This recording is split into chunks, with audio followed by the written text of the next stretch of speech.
¿Qué tal amigos? Esta noche hablaremos de Adolfo Constanzo, mejor conocido como el narcosatánico de Matamoros. Bienvenidos sean a Noches de Insomnio. Era el 9 de abril de 1989, cuando la policía de Matamoros irrumpió en el rancho Santa Elena. Ahí encontraron 110 kilos de marihuana, pero eso era el menor de los problemas.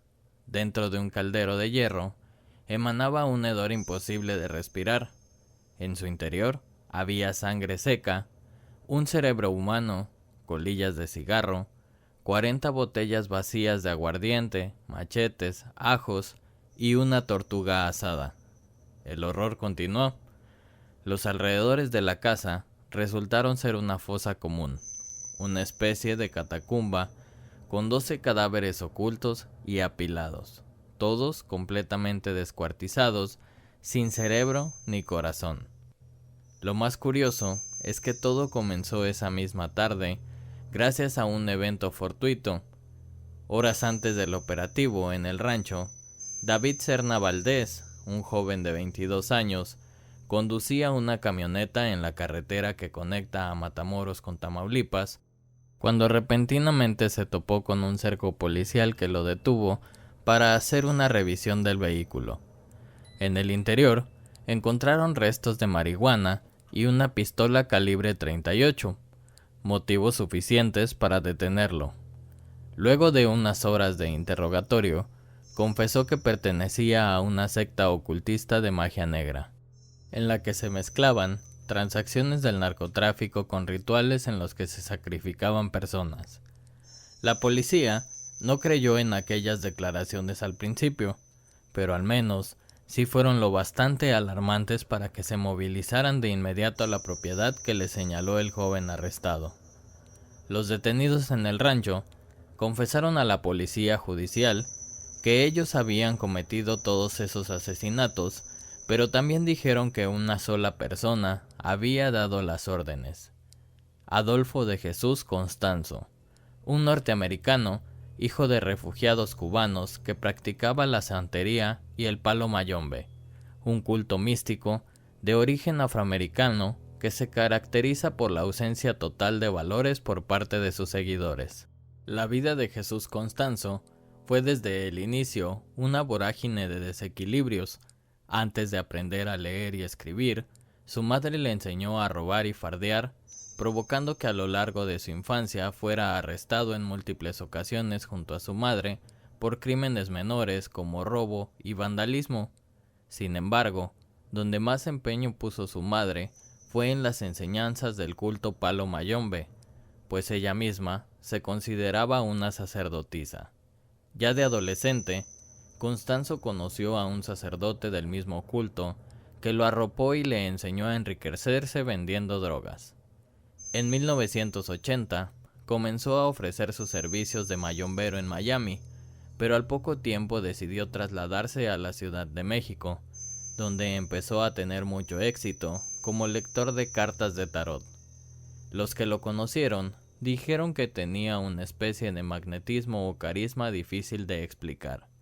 Los rituales de purificación o limpias le dejaban ganancias que iban desde los $8,000 hasta los $40,000 mensuales. Entre sus devotos había jefes del crimen organizado, altos funcionarios, celebridades y agentes de la Policía Judicial Federal.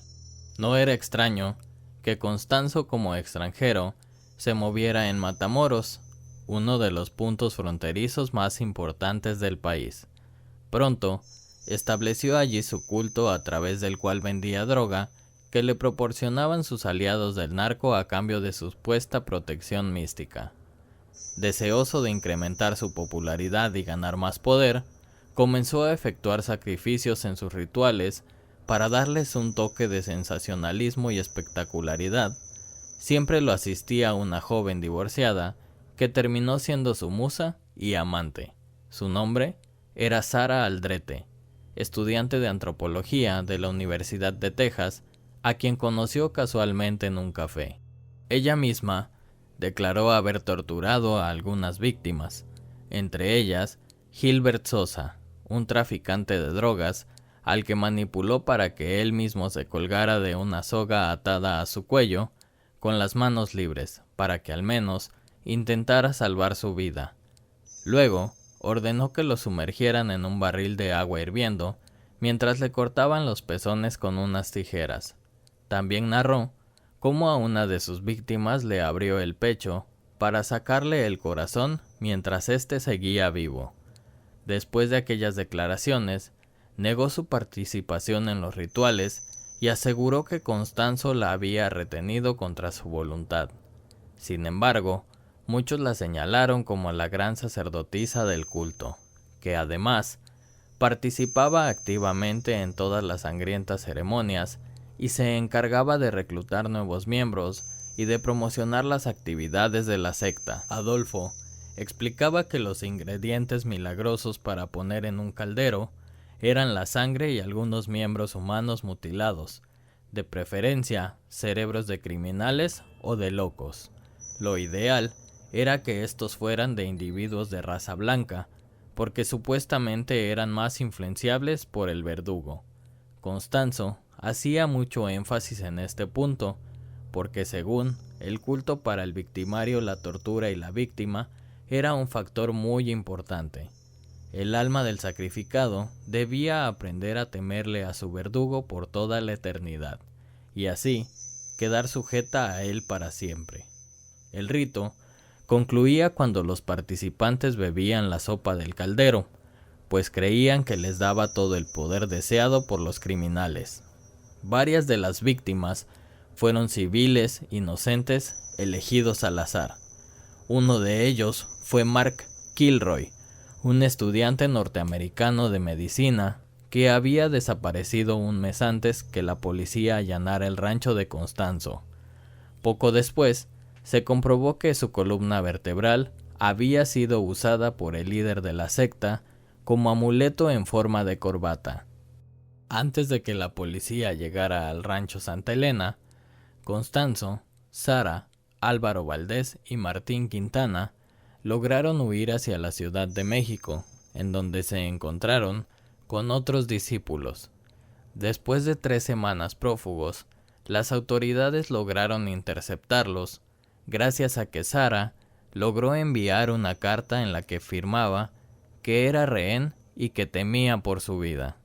Al llegar, la policía al departamento fue recibida por una lluvia de balazos. Cuando Adolfo vio que una gran cantidad de agentes lo rodeaban, le ordenó a su compañero León Valdés que les disparara con una ametralladora que le arrojó a las manos. El desenlace para los dos fue que Valdés decidió suicidarse con él. Ambos se metieron en un armario y León disparó. En cuanto a Sara, después de permanecer 22 años recluida en la penitenciaría de Santa Marta, Acatitla, fue trasladada en agosto del 2011 a una prisión en Mexicali, donde se convirtió en escritora y comenzó a impartir talleres de escritura y lectura. También practica un poco de música y participa de manera activa en obras de teatro. Hasta aquí la historia de esta noche, amigos. La realidad es que el fanatismo y las creencias de alguien más lo llevó a cambiar su vida y terminar de esa manera. Me despido, no sin antes recordarles que pueden escucharme en todas las plataformas digitales y YouTube. También pueden seguirme en todas las redes sociales como Las Noches de Insomnio. Gracias por escucharme y les deseo buenas noches.